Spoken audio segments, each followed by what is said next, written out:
You, John Fitzgerald Kennedy, do solemnly swear I, John Fitzgerald Kennedy, do solemnly swear that you will faithfully execute the office of President of the United States that I will faithfully execute the office of President of the United States and will, to the best of your ability, and will, to the best of my ability, preserve, protect, and defend the Constitution of the United States. preserve, protect, and defend the Constitution of the United States. So help you God. So help me God.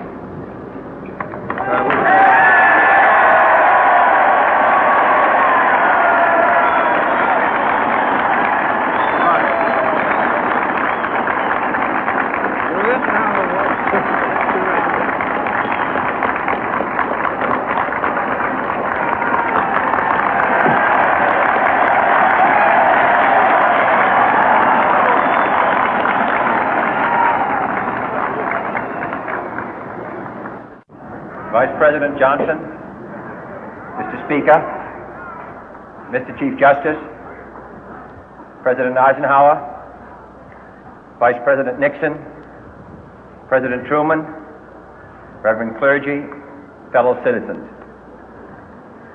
We observe today not a victory of party, but a celebration of freedom, symbolizing an end as well as a beginning, signifying renewal as well as change.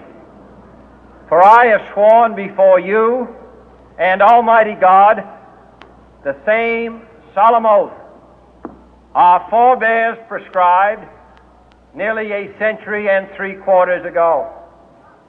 The world is very different now, for man holds in his mortal hands the power to abolish all forms of human poverty and all forms of human life.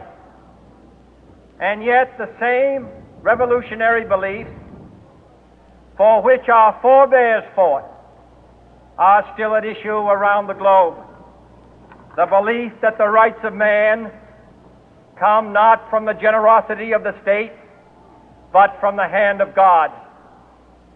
We dare not forget today that we are the heirs of that first revolution.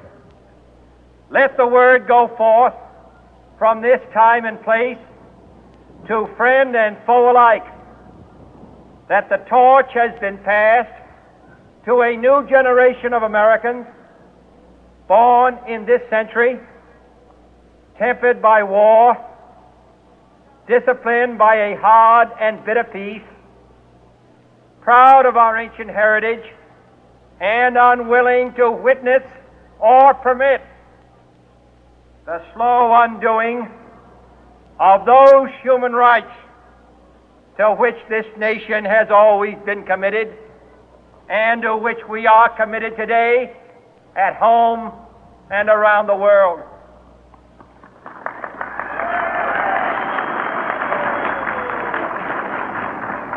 Let every nation know, whether it wishes us well or ill, that we shall pay any price, bear any burden, meet any hardship, support any friend, oppose any foe to assure the survival and the success of liberty.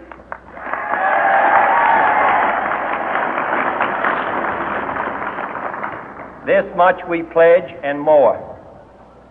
To those old allies whose cultural and spiritual origins we share, we pledge the loyalty of faithful friends. United, there is little we cannot do in a host of cooperative ventures. Divided, there is little we can do, for we dare not meet a powerful challenge at odds and split asunder. To those new states whom we welcome to the ranks of the free, we pledge our word that one form of colonial control shall not have passed away, merely to be replaced by a far more iron tyranny. We shall not always expect to find them supporting our view, but we shall always hope to find them strongly supporting their own freedom, and to remember that in the past, those who foolishly sought power by riding the back of the tiger ended up inside.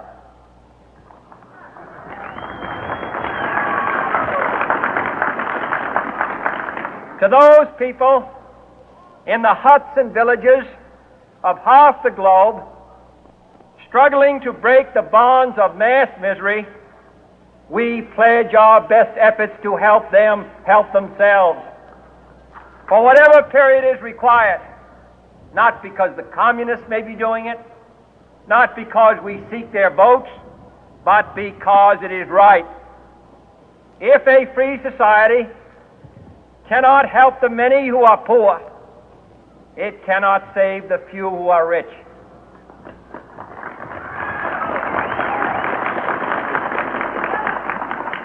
To our sister republics south of our border, we offer a special pledge to convert our good words into good deeds, in a new alliance for progress, to assist free men and free governments in casting off the chains of poverty.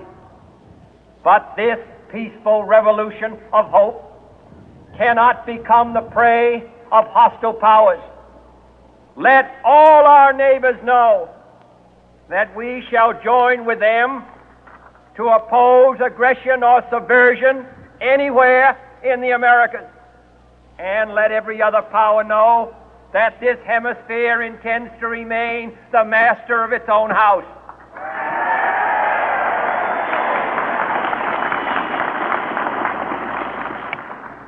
To that World Assembly of Sovereign States, the United Nations, our last best hope, in an age where the instruments of war have far outpaced the instruments of peace, we renew our pledge of support to prevent it from becoming merely a forum for invective, to strengthen its shield of the new and the weak, and to enlarge the area in which its writ may run.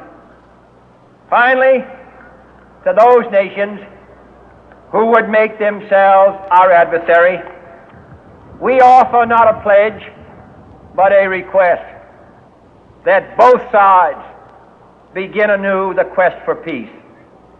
Before the dark powers of destruction, unleashed by science, engulf all humanity in planned or accidental self-destruction, we dare not tempt them with weakness, for only when our arms are sufficient beyond doubt can we be certain beyond doubt that they will never be employed.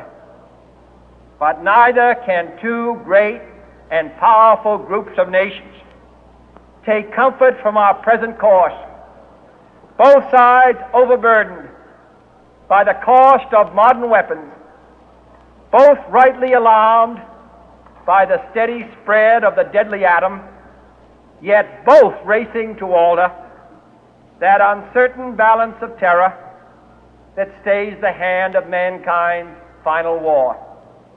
So let us begin anew, remembering on both sides that civility is not a sign of weakness, and sincerity is always subject to proof.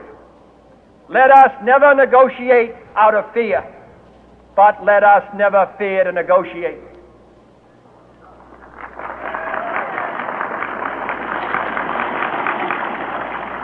Let both sides explore what problems unite us, instead of belaboring those problems which divide us.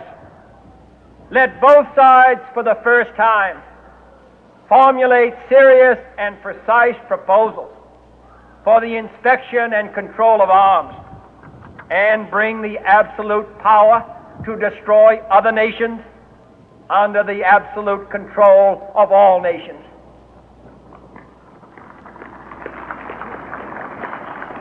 Let both sides seek to invoke the wonders of science instead of its terrors.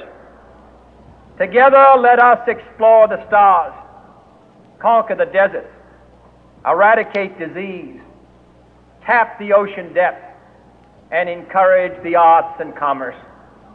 Let both sides unite to heed in all corners of the earth the command of Isaiah to undo the heavy burden and let the oppressed go free. And if a beachhead of cooperation may push back the jungle of suspicion, let both sides join in creating a new endeavor, not a new balance of power, but a new world of law, where the strong are just and the weak secure and the peace preserved. All this will not be finished in the first 100 days, nor will it be finished in the first 1,000 days, nor in the life of this administration, nor even perhaps in our lifetime on this planet. But let us begin.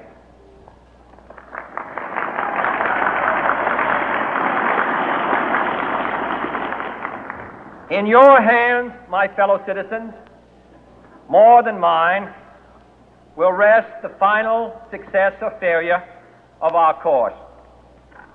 Since this country was founded, each generation of Americans has been summoned to give testimony to its national loyalty.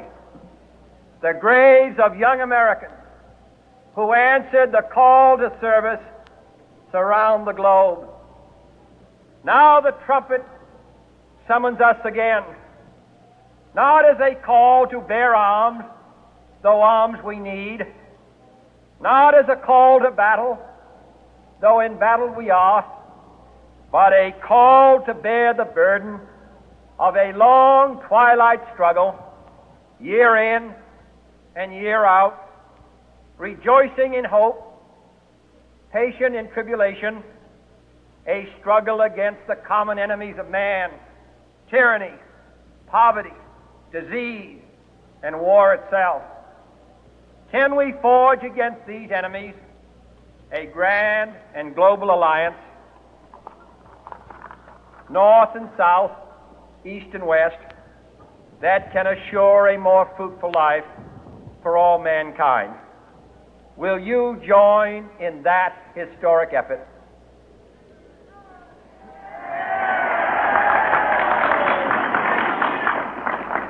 In the long history of the world, only a few generations have been granted the role of defending freedom in its hour of maximum danger.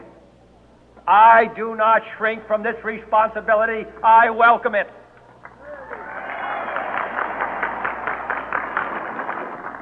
I do not believe that any of us would exchange places with any other people or any other generation.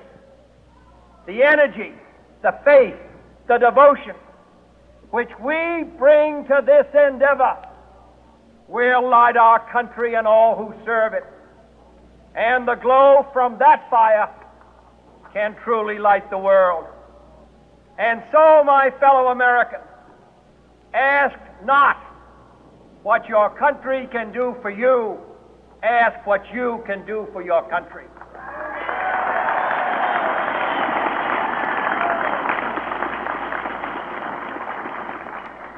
My fellow citizens of the world, ask not what America will do for you, but what together we can do for the freedom of man.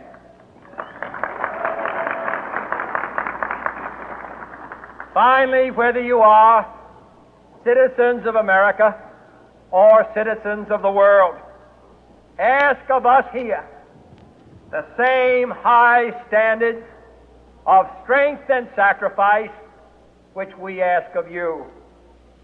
With a good conscience, our only sure reward, with history the final judge of our deeds, let us go forth to lead the land we love, asking His blessing and His help, but knowing that here on earth God's work must truly be our own.